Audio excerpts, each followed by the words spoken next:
I guess it was around 10 months old that he got to the point where he just wasn't meeting milestones. So his pediatrician got us in with the MRI and got that done, and it was confirmed he had Perisylvian syndrome. So from there we just started with intense therapy to hopefully progress and get where we need to be. So he had to have been just a year or two old, and we put him in a little bitty stroller system. And it was just an interesting time in her life because she was just getting to know that he had this diagnosis. And she said, I am so sick of people telling me that my child's never going to walk. And it just struck me because you could see this child had bright eyes and just, he was intelligent. He can't move anything. He cannot move anything but his eyes. We were going to the CP Center locally, and they had a lot of therapists there that were early interventions. So we went with them, and they got us in with CRS, and where they would come out and do exercises with him. As a physical therapist and being a pediatric therapist for as long as I have, I knew he was never going to walk, but I was never going to tell her that. You know, she didn't need to hear that, but I knew in my heart he was going to have to move someday. Like, we had to figure out a way to make him move. So when we heard about the Tolt's eye gaze interface with Tobii, I guess it came out 2 years ago, I immediately was like, oh, we got to get this, we got to try this. Like, this is our only option. Technology has finally caught up to him. Lisa and the social workers have been great. Lisa has been with us from day one, and she was, like she said in there, she was just very reassuring that we were going to get him to where he was going to be motivated and he was going to be able to do, you know, be able to do it on his own, whether it be walking or in a power chair. It took about a year to get all the pieces in place to even demo it, trying to get the vendors, and I had to borrow a Tobii because his old one wouldn't interface with his software.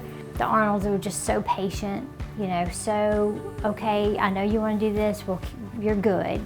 So we brought him back, we got the right technology in place. We got his communication device, and they told us the endless possibilities with it and told us about the capability of doing it with a power chair. I was excited then, like I wanted it then, but I know there's a process of it. And you know, this was several years ago that we were told this.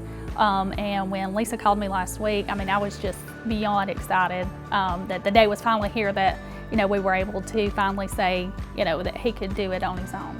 You have to calibrate the system to a child's eyes, and they did that several times today. He's just an expert. Like, he knows, he's so trained to follow the dots for the calibration, and that just goes to show he understands, like, oh, I have to do this to be able to use my device. I really didn't know what to expect, but when we seen, you know, what he could do with just his eye movement and moving the chair, I mean, I was just blown away at the technology that has come about over the years and that allows kids and even adults that can't do anything with hand movement or anything, that they can use their eyes and do it. And just saw this kid light up and move a chair for the first time. He moved by himself. He didn't require anybody else to move him. And to me, that was a miracle. That was it. That was it for me. It's like, yes, we're going to do everything we can. I was so excited, and 1 o'clock couldn't get here quick enough.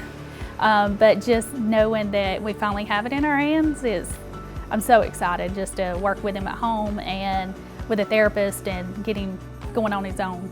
Yeah, I can't wait to hear stories from the family to say, you're not going to believe what Colton did. You're not going to believe he went from the kitchen to the living room. You're not going to believe, I can't wait to hear his progression over time, because it's a dream come true to hold on to something for that long and believe it's going to happen but not know how, and then for it to happen. It's really been kind of a surreal experience. And I think we're just looking at the beginning of it. I know there's a lot of endless possibilities for him to do, especially now with the communication device along with a chair. You know, he can be more independent, and I think that's a big deal for him. And I've never been so excited for something in my life, I don't think. So it's a big deal.